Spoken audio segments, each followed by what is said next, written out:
जय गुरुदेव।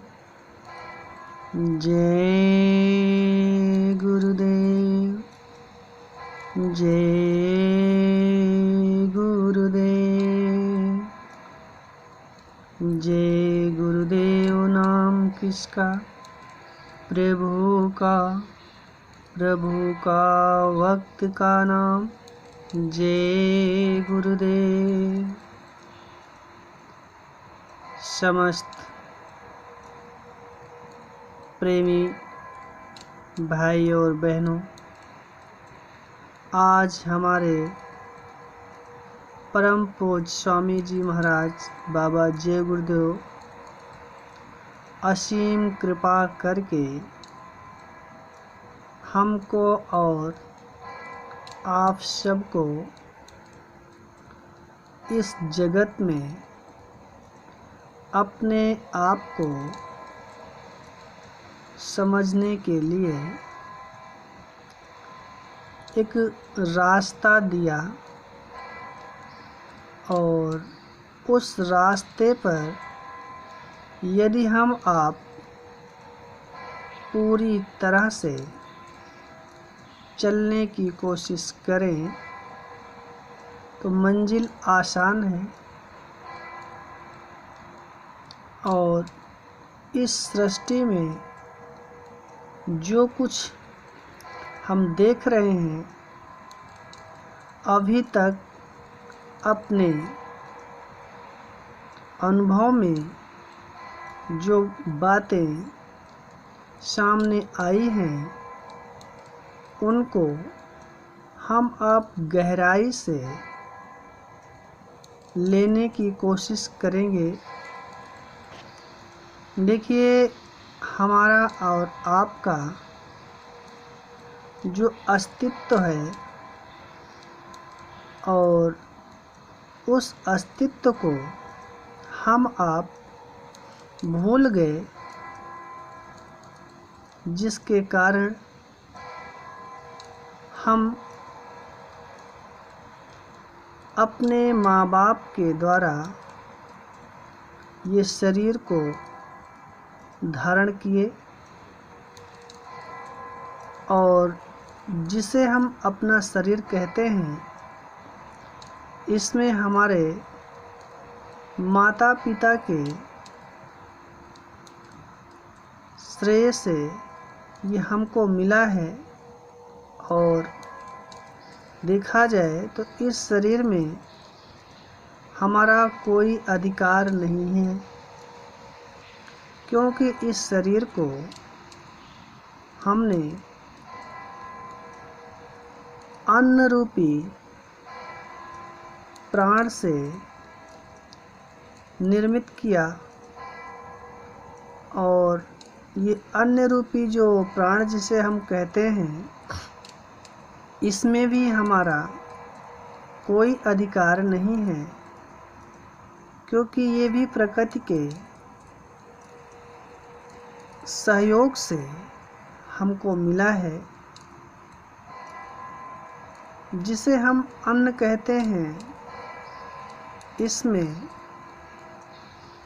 इसी शरीर को चलाने के लिए जो 5 तत्व की बात की जाती है, वायु, जल, पृथ्वी, अग्नि, आकाश, इसमें भी हमारा कोई अस्तित्व नहीं है, कोई अधिकार नहीं है। हमें अपने को समझने के लिए ये चाहिए कि इन सब से ऊपर उठ करके ये देखें कि इस जगत में हम क्या हैं, जिसे परमात्मा अपनी शक्ति से हमें यहाँ तक भेजा है। तो उसकी शक्ति और हम में क्या फर्क है? एक है चेतन जो हम हैं, दूसरी है चेतना जो हमारी क्षमता है यानी शक्ति है। उस शक्ति के कारण हम अपने जीवन में हर कुछ कर पाने की इच्छा रखते हैं और ये इच्छा ही हमारा कर्म बन करके बंधन के रूप में हमें बार बार जन्म लेना और मृत्यु को प्राप्त करना होता है। क्योंकि इस संसार में हमको जब से बोध हुआ, हम लोगों ने जब बचपन में कोई बात समझ में नहीं आती थी, तब हम अपने माता पिता से प्रश्न पूछते थे और वो प्रश्न हमारे लिए फांसी बन गए। कैसी फांसी है वो? ज्ञान की फांसी है। हमारे माँ बाप ने जो शिक्षा ग्रहण किया था उसी के दम पर हमारे ऊपर एक तरह का कब्जा कर लिया। कैसे कब्जा किया?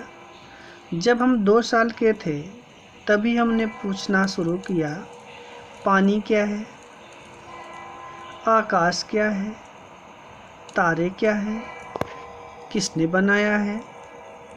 ऐसे प्रश्नों को जब पूछना प्रारंभ किया तो वो लोग अज्ञानता भरे ज्ञान को हमारे मस्तिष्क में प्रवेश करा दिए और वो ज्ञान आज हमारे लिए चाहे रामायण का हो, गीता भागवत का हो, बाइबिल पुराण का हो, ये गले की फांसी है और इस फांसी के फंदे से हम निकल नहीं पा रहे हैं। क्योंकि फांसी का फंदा इतना मजबूत लगा है कि जिसे ढीला कर पाना बहुत कठिन काम है। हमको ये समझने का मौका नहीं मिल पाता कि कुछ भी जो भी हो रहा है ये अपने आप हो रहा है या इसको हम कर रहे हैं। जब हम ये समझ लिया कि करने वाले हम हैं तो हमारी कला का प्रदर्शन होने लगा। जिस भी कार्य को हम नहीं कर पा रहे और दूसरों को देखा कि वो स्वतंत्र रूप से काम कर रहे, यही हमारी इच्छा हुई कि काश हम भी ऐसा कर पाते। जैसे कि हम कभी आकाश में उड़ते पक्षी को देखा और ये मन में इच्छा हुई काश हम भी आकाश में स्वतंत्र एक तरफा प्यार की ताकत ही कुछ और होती, कितना अच्छा था। और रिश्तों की तरह ये हमारा तो लोगों में नहीं पड़ती, गांठ लग गई। सिर्फ मेरा हक है इस पे, सिर्फ ऐसे ही तमाम तरह के गांठ से हम बंध गए जो कि ग्रंथि के रूप में जकड़ गए। जड़ और चेतन के गांठ में हम बंध गए। चेतन स्वयं है, जड़ हमारा मन है। इसमें उठी इच्छाएं हमारे लिए एक बंधन के रूप में है जो बांधती गई। देखा जाए कि बच्चे को 7 साल तक माँ बाप अपनी ज्ञान की पोटली में खोल करके उनको ज्ञान बांटते हैं और वो अबोध बालक उसी अज्ञानता रूपी ज्ञान समझ करके अपने आप को उनके ऊपर निर्भर होने लगे और बच्चे अपने ढंग से कुछ भी ना कर पाए। माँ बाप ने अपने हिसाब से सब कुछ करवाया। आज यही कारण है कि हम भ्रम से निकल करके ज्ञान रूपी प्रकाश में प्रवेश नहीं हो पाते। थोड़ा मौका मिला भी तो फिर वो अंधकार यानी अज्ञान रूपी भ्रम फिर से हमको ढक लिया। इसी कारण से हमारे मन में इच्छाएं बार बार उठती हैं और हम कुछ काम करते हैं फिर छोड़ देते हैं, फिर करते हैं फिर छोड़ देते हैं। मन में ऐसे करते करते बार बार जन्म लेते हैं, बार बार प्रेम का धागा तुमसे बांधा ये टूटे ना। हमको और आपको चाहिए प्रेम का धागा तुमसे बांधा ये टूटे ना। सहयोग लेकर जागे सब रूठे मेरे बाबा तू रूठे ना। कदम पीछे न करें क्योंकि पहला कदम ही हमारे लिए आदि यात्रा तय कर लेता है और आदि यात्रा बाकी रहती है। प्रेम का धागा तुमसे बांधा ये टूटे ना। ध्यान करें जागे सब रूठे मेरे बाबा तू रूठे ना। शरीर को 3 मिनट तक आवाज में शरीर शांत हो रहा है, शरीर शांत हो रहा है। 3 मिनट तक सांसों को आवाज दें, सांसें शांत हो रही हैं, सांसें शिथिल हो रही हैं।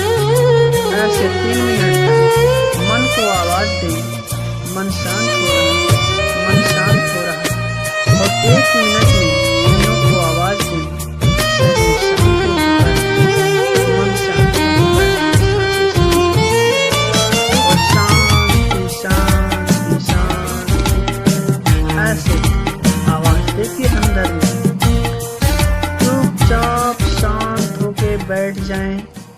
1970 से 1975 के बीच बाबा जय गुरुदेव की हुई भविष्यवाणियां सही सिद्ध हुई। आगे के लिए उनकी बहुत सी भविष्यवाणियां सिद्ध होनी बाकी हैं। यूएनओ भारत में चलेगी। अमेरिका से सुरक्षा परिषद टूटकर भारतवर्ष में चली आएगी। विश्व का न्याय भारत में होगा। पश्चिम का पाकिस्तान भी समाप्त हो जाएगा और आपसी विवाद होकर बांग्लादेश भी समाप्त हो जाएगा। मुसलमानी राष्ट्रों में आपसी भीषण रक्तपात होगा। सभी मुल्कों में सूखा अकाल पड़ेगा। फलस्वरूप अन्न के बिना विश्व में जीवन अस्त व्यस्त हो जाएगा। देश और दुनिया का तख्ता पलट जाएगा। पाकिस्तान समाप्त हो जाएगा। श्रीलंका, बांग्लादेश, तिब्बत और अन्य छोटे छोटे राज्य भारत में मिल जाएंगे। देश में सूखा, अतिवर्षा, अकाल, भूकंप, युद्ध और दैवीय प्रकोप से बहुत जनहानि होगी। 20 करोड़ लोग एक ही झटके में लापता हो जाएंगे। आबादी बहुत ही कम रह जाएगी। भविष्य में भारत के 32 करोड़ लोगों को एक वक्त और शेष 32 करोड़ लोगों को दोनों वक्त खाने को नहीं मिलेगा। इतने कष्ट आएंगे कि लोगों की कचुमर निकल जाएगी। जितने भी बम गोले लोगों ने बनाए हैं वो सभी छोड़े जाएंगे। करोड़ों लोग मरेंगे। पूरब और पश्चिम का पाकिस्तान समाप्त हो जाएगा। उत्तर, दक्षिण, पूरब, पश्चिम चारों ओर विश्व युद्ध होगा। भविष्य में विश्व युद्ध होगा जिसमें चीन कीटाणु बमों का प्रयोग करेगा। अमेरिका भारत का सारा कर्जा माफ कर देगा। भारत के राष्ट्रपति का चुनाव सीधा जनता किया करेगी। दिल्ली की गद्दी पर बैठकर कोई भी माई का लाल भारत की गरीबी दूर नहीं कर सकता है। कांग्रेस पार्टी भविष्य में कभी राज में नहीं आ सकेगी। ये एक बहुत जालिम आदमी पैदा होगा। वो इतना जालिम होगा तो उसके आगे किसी की भी नहीं चलेगी और वो जो कुछ कुछ भी चाहेगा कर देगा। राजनीति के खराब लोगों को, बुरे आचरण के मेहनतों को, सबको तहस नहस वो अकेला ही कर देगा। अच्छे लोगों के लिए बहुत अच्छा होगा, बुरे लोगों के लिए इतना कठोर होगा कि उसके नाम से ही लोग थर थर कांपेंगे। नग्न सिनेमा बंद कर दिए जाएंगे, सिर्फ धार्मिक खेल दिखाए जाएंगे। दफ्तरों में रिश्वत बंद हो जाएगी। राष्ट्रपति, प्रधानमंत्री, MP, MLA और उच्च अधिकारी मांसाहार और नशीली चीजों का सेवन नहीं किया करेगा।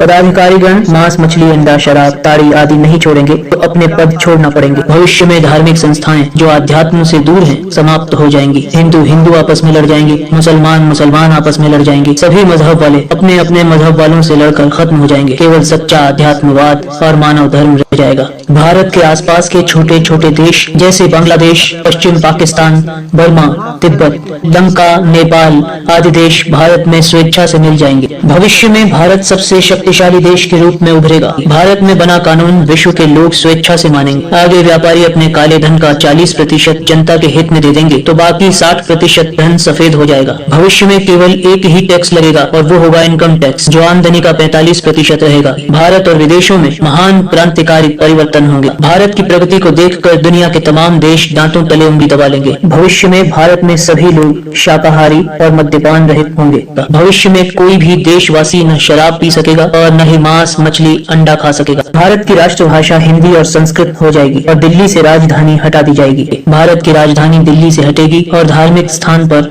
महात्माओं द्वारा स्थापित की जाएगी। लोगों का कटना भारतवर्ष में बंद हो जाएगा और परिवार नियोजन भी बंद कर दिया जाएगा। मांस, मछली और अंडों की दुकानें बंद हो जाएंगी और भारत में गंदे सिनेमा बंद हो जाएंगे। कलयुग में कलयुग जाएगा, कलयुग में सतयुग आएगा। किसानों के सरकारी गैर सरकारी सभी कर्जे माफ कर दिए जाएंगे। शीघ्र ही सतयुग का आगमन धरती पर होगा। थोड़े दिन बाद लोग भगवान की तरफ दौड़ेंगे और महात्माओं को बुलाएंगे और उनकी इज्जत करेंगे। भविष्य में सत्ता धार्मिक लोगों के हाथ में चली जाएगी। हिमालय के अधिकांश भाग में आबादी हो जाएगी। हिमालय में बहुमूल्य रत्नों की खान मिलेगी। आगे पृथ्वी इतना धन और धान्य देगी कि भारत संपन्न देश हो जाएगा। भविष्य में लोग कट्टर शाकाहारी और मद्यपान रहित होंगे। भविष्य में चरित्रवान, ईमानदार, सत्यवादी लोगों का बोलबाला होगा। भारत का